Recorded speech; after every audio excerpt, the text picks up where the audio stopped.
Olá, sejam muito bem-vindos ao canal Contadora Maiara Guiar. E hoje a gente vai falar sobre reforma tributária, gente. Os empresários estão aí super curiosos para saber sobre esse assunto. Então a gente vai falar sobre isso, como que vai funcionar, o que é a reforma tributária. Então antes da gente começar, não esquece de curtir, compartilhar e se inscrever no canal, porque aqui você tem muito conteúdo de empreendedorismo e contabilidade. Reforma tributária, pessoal, vamos lá. O que é a reforma tributária? A reforma tributária ela veio para reformar os impostos que a gente paga sobre o consumo. Isso é muito importante, tá? A reforma ela é só sobre o consumo, não sobre o patrimônio. Então, o imposto de IPVA, por exemplo, que é o imposto que a gente paga sobre o carro que a gente compra, o IPTU, que é o imposto que a gente paga quando tem uma casa, né, um terreno. Esses impostos não foram reformados, não passaram por mudanças. A reforma tributária ela está focada no consumo. Então, os impostos que estão sendo transformados e reformados são os impostos que a gente paga quando consome alguma coisa, ok? Eu trouxe aqui para vocês a lista dos impostos que serão extinguidos e substituídos aí pela reforma tributária, né? Hoje a gente tem uma lista de impostos que a gente paga quando consome, ele compra o arroz, o feijão, e a gente vai ter esses impostos substituídos por outros. Eu vou ler aqui para vocês, tá, gente? A gente tem PIS, COFINS, IPI, ICMS e ISS. E eles vão ser substituídos por IBS e CBS. E o IS, que é o imposto seletivo, tá? O imposto seletivo, gente, é o imposto do pecado. O que é esse imposto do pecado? Tem até uma polêmica em volta disso. Todos os produtos que têm teor alcoólico, muito açúcar, tabaco, cigarro que faz mal para a saúde, além do imposto IBS e CBS, ele vai ter o imposto do pecado. Vai ter uma carga tributária a mais por ser produtos que fazem mal para a saúde, né? A intenção do governo é que diminua o consumo desses produtos que ferem a saúde. Então, o pessoal aí de adega, padaria, que vende muito cigarro, bebida alcoólica, vai ter aí um acréscimo maior de imposto, tá bom? Gente, toda essa lista que eu falei para vocês vão ser substituída por IBS e o CBS. O CBS, ele é um imposto que vai ser representado pela União, é um imposto federal. E o IBS vai ser o imposto estadual e municipal, tá? Então, a gente dividiu em dois âmbitos. Como que funciona atualmente? Atualmente, cada estado e cada município tem a sua regra, tem a sua alíquota. Nós, da contabilidade, a gente precisa estudar e se adequar com todos os estados, com todos os municípios. Então, era uma loucura. Agora, tudo isso ficou unificado. Vai ser uma regra só para todos os estados e para todos os municípios, tá, gente? A gente só tira aí a Zona Franca de Manaus, que sempre teve exceções e vai continuar tendo. Restante, todos os estados e todos os municípios terão uma única regra, um único imposto ali, vai ficar muito mais fácil para os empresários que compram e vendem fora do estado, para a contabilidade que faz todo esse controle fiscal e contábil, né, entre estados e municípios. Então a reforma vai contribuir muito com essa organização. Outro ponto importante é o prazo, né, que a reforma tributária vai ser implantada no Brasil. Ela começou agora, em 2026, e ela vai até 2033. Então, a gente vai ter esse espaço de 2026 até 2033 para a implantação total da reforma tributária. Existe um calendário, né, da reforma, eu vou deixar esse calendário aqui no link do vídeo para vocês consultarem. Então tem um calendário que ele mostra como vai acontecer essa implantação. Não vai ser tudo de uma vez, tá, gente? 2026 está sendo um ano só de adaptação, eles liberaram um ambiente teste para que a gente consiga entrar, analisar. A partir do próximo ano já começa a valer o IBS, depois vem o CBS e assim ele vai devagar, né? Vai etapa por etapa, não vai ser tudo de uma vez. E lá em 2033, aí sim a reforma tributária vai estar 100% implantada, 100% funcionando com as cobranças obrigatórias. Atualmente, como que funciona, né? Nesse intervalo de 2026 a 2033, os empresários precisam entregar as obrigações para a Receita Federal, né, declarar os impostos das duas formas. Tanto da forma nova, quando a gente fala da reforma, e da forma atual, que é hoje, né? Vamos dizer que é a forma antiga. Então, a contabilidade, ela faz as duas entregas. Ela faz a entrega do jeito antigo e do jeito novo, que a reforma pede. A diferença é o quê? O imposto do jeito antigo, que é o atual, ele está aqui em cima, a gente paga 100% daquele imposto ali que é cobrado, e o da reforma está aqui embaixo. Conforme os anos forem passando, isso vai aumentando o imposto da reforma e diminuindo o imposto atual, até que em 2033 a alíquota do imposto atual esteja zero e a alíquota da reforma tributária esteja ali em 25%, que é o que a gente tem de estimativa. Existem alguns pontos importantes que eu considero dentro da reforma tributária, principalmente para gente que está dentro do Simples Nacional, tá? Eu me incluo nessa, a minha empresa também é uma empresa do Simples Nacional, gente. Eu falo que antes de eu sentar na cadeira de contadora, eu sento na cadeira de empresária, né? Eu tenho um escritório de contabilidade, tenho uma outra empresa também, junto com meu esposo. Então, essa coisa da gente saber, estudar sobre a reforma tributária não é só coisa de contador. O empresário precisa estar atento com as novas regras.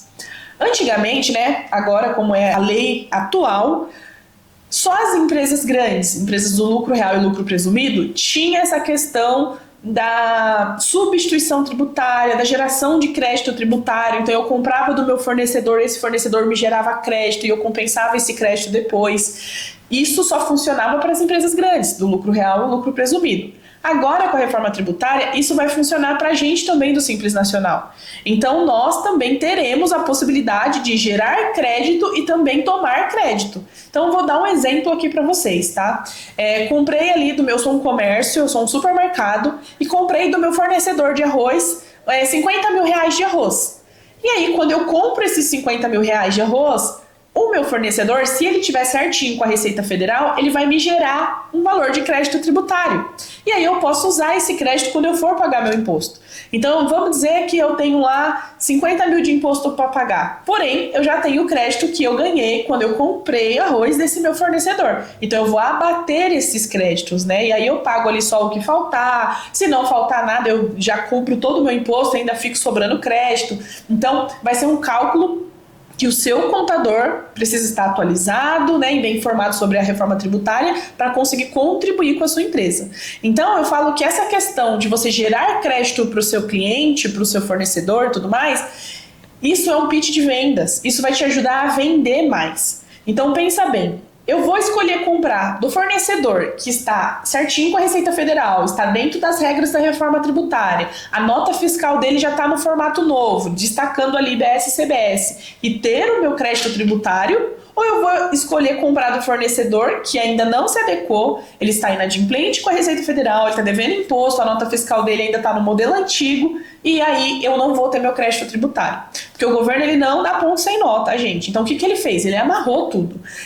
Se você compra desse fornecedor e esse fornecedor está inadimplente ou tem alguma pendência com a Receita Federal, você recebe a notificação. Isso aqui te geraria 20 mil reais em créditos. Porém, esse fornecedor está inadimplente. Então, quando ele pagar o imposto dele para mim, aí sim eu repasso o seu crédito. Então, você vai perder o seu crédito tributário por estar comprando de um fornecedor que não está ali em ordem, não está em dia com a Receita Federal. Então, você só vai querer comprar com quem tá certo e vice-versa, tá? O seu cliente não vai querer comprar de você, se você for um fornecedor, por exemplo, se você não estiver ali dentro das regras da reforma tributária. Você vai ser um prejuízo para a empresa dele. Mesmo que o seu preço seja menor, você não vai gerar crédito tributário para ele. Então, o custo para ele nessa compra vai ser maior, somando o que você cobrou da mercadoria mais o imposto. Então, é importante que você saiba como está a empresa do seu fornecedor e que você também se mantenha em dia. E aí tem uma figura muito importante no meio disso, que é o contador. Eu tô vendo muito contador que ainda nem conseguiu se adequar e não está atualizado, tá achando que isso vai ser prorrogado e não vai, gente. Já está funcionando, começou agora já em 2026 a reforma tributária. Outro ponto muito importante, que eu acredito que seja a maior mudança da reforma tributária, é o split payment. Eu vou explicar hoje aqui como ele vai funcionar, a partir de quando, né, onde ele aparece lá no calendário da reforma tributária e qual vai ser os impactos no fluxo de caixa do empresário. O split payment nada mais é que uma nova forma de ser cobrado o imposto. Como que funciona atualmente? Eu faturo agora no mês de março, faturei 100 mil no mês de março, eu vou pagar só em abril, só dia 20 de abril, o imposto referente ao que eu faturei em março.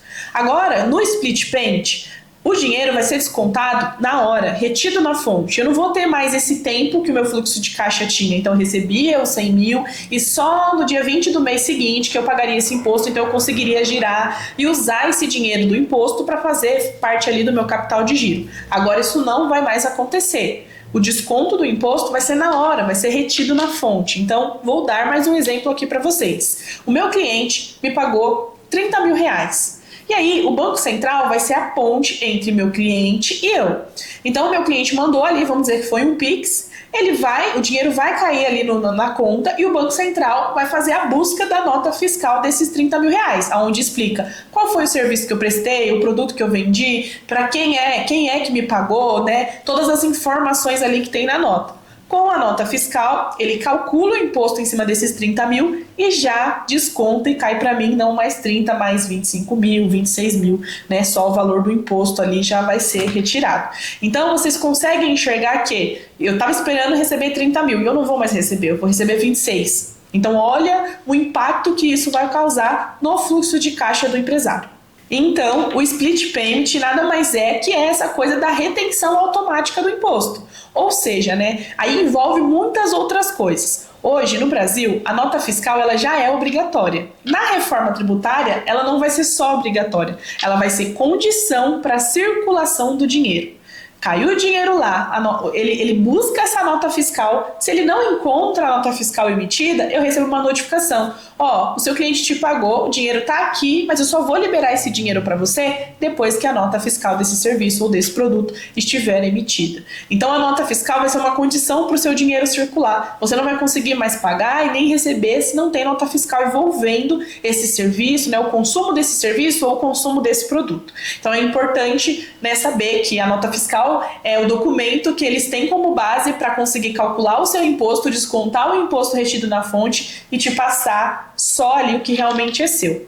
Então, reparem, só nesse caso, só nesse ponto do split payment, a gente tem 3 pontos importantes. Primeiro deles, a nota fiscal não é mais só obrigatória, ela é condição para a circulação do dinheiro. Ou você tem a nota ou seu dinheiro não circula, ele não entra e não sai. Outro ponto, você não vai ter mais receber total o dinheiro e pagar o seu imposto depois. Seu imposto vai ser retido na fonte, então você já vai receber ali o valor já descontado do imposto.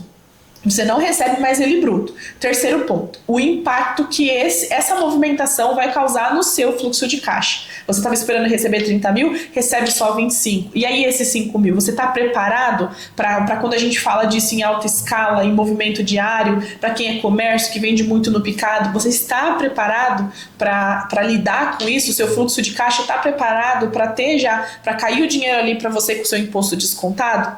Então, é isso que a gente tem que pensar. Eu acho que o foco da reforma tributária para o empresário é justamente esse ponto. Um ponto muito importante, né, que aqui no escritório eu atendo tanto o comércio quanto os serviços, e para o comércio, ter a questão de crédito tributário, né, você conseguir gerar um crédito ali com o seu fornecedor vai ser muito mais fácil, porque eu, como comércio, eu preciso comprar mercadoria, então eu tenho um fornecedor que eu compro em alta escala. Para serviço já é mais difícil, eu não vou comprar mercadoria, né, e eu não vou conseguir gerar crédito com as despesas de funcionário, por exemplo, que é a gente que presta serviço, o nosso maior ativo é a mão de obra da nossa equipe, né, então a gente vai ter uma dificuldade ali para quem é prestador de serviço para conseguir diminuir o imposto, para conseguir gerar crédito tributário e compensar o IBS e CBS, que vai vir aí com quase 25% aplicando em cima de quem presta serviço. Uma coisa que é uma estratégia. Vou dar um exemplo aqui de uma academia, um estúdio de pilates, por exemplo.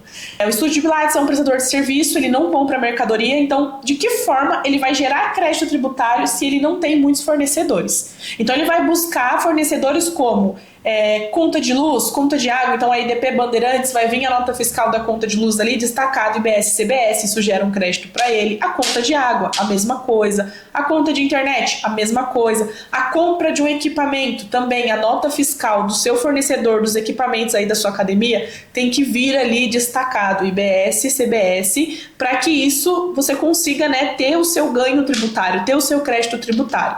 E prestadores de serviço, né, ao invés de você ter uma folha de pagamento, você começa a trabalhar com os profissionais ali que trabalham no seu estúdio como prestadores de serviço. E eles fazem a emissão de nota para você, como tenha prestado serviço durante aquele mês, destacado também IBS e CBS. E aí entra um ponto muito importante, gente. Eu escuto muito, Mayara, mas eu não tenho nada a ver com a empresa do meu fornecedor. Eu não tenho nada a ver com a empresa, com o CNPJ do profissional que presta serviço para mim. E é aí que as coisas, né, na reforma tributária vai mudar. Você tem tudo a ver. Você precisa cobrar isso do seu prestador de serviço, do seu fornecedor. A nota fiscal do seu prestador de serviço tem que estar correta, tem que estar com o IBS e CBS destacado. Então, se ele for um prestador de serviço que o CNPJ dele está lá abandonado, esquecido, sem um contador acompanhando, você vai precisar cobrar isso dele e muitas vezes apresentar para ele um contador, trazer para ele essa responsabilidade, ou então não vai valer a pena para você continuar trabalhando com esse prestador de serviço, pois ele não vai te trazer nenhum tipo de crédito tributário. A nota fiscal dele, a empresa dele precisa estar alinhada com as novas regras da reforma tributária. Então, atenção a esse ponto. Você precisa sim se preocupar como anda a empresa do seu fornecedor e como anda a empresa do seu prestador de serviço. E a gente já está chegando no final desse vídeo e eu trouxe aqui uma dica para vocês de como nós, empresários, podemos nos preparar para enfrentar essa reforma tributária. Eu falei sobre esses pontos durante o vídeo, mas agora eu vou trazer ele de forma resumida para vocês. Acredito que o primeiro ponto é entender que a nota fiscal não é mais um documento que é contra o empresário, e sim a favor do empresário. A gente vai precisar enxergar a nota fiscal como realmente um documento fiscal. Como o Brasil nunca enxergou a nota fiscal como uma coisa boa, né? Então era assim, eu vou vender sem nota, faz meia nota e tudo mais. E a gente precisa começar a mudar a nossa mentalidade e entender que agora a nota fiscal ela vai ser condição para a circulação do dinheiro. Então começar a emitir nota fiscal sobre tudo, cobrar os seus fornecedores, isso também é uma dica muito importante. Esteja ciente de como o seu fornecedor trabalha, de como o seu fornecedor ele administra a empresa dele, a contabilidade da empresa dele, para que você não tenha problema na hora de gerar o seu crédito tributário, e prepare o seu fluxo de caixa. Se você ainda não tem um fluxo de caixa, construa. Pode ser numa planilha de Excel, pode ser num sistema, mas construa um fluxo de caixa ou você vai ser pego de surpresa quando toda essa regra, toda essa mudança da reforma tributária começar. Inclusive, a gente tem aqui algumas planilhas que a gente oferece para os nossos clientes no escritório, junto com uma aula para que vocês consigam montar o fluxo de caixa, treinar o funcionário de vocês ou até mesmo você fazer o seu fluxo de caixa. Então, a minha dica principal, as 3 dicas principais, gente: nota fiscal é condição para a circulação de dinheiro, então ela é um documento muito importante a partir de agora, já era e ficou ainda mais. Pesquise, esteja atento de como está a empresa do seu fornecedor, do seu prestador de serviço, e cuide do seu fluxo de caixa. Quem ainda não tem, construa um fluxo de caixa para que você não seja pego de surpresa e consiga aí passar por essa reforma tributária da melhor forma. Então é isso, gente. O vídeo eu acho que ficou bem completo, eu consegui explicar de forma geral os impactos da reforma tributária, e vocês podem deixar aqui as suas dúvidas nos comentários, porque isso vai ajudar a gente a construir novos conteúdos do interesse de vocês aqui no canal. Então, esse é o primeiro vídeo que a gente fala sobre a reforma tributária e vão ter muitos outros.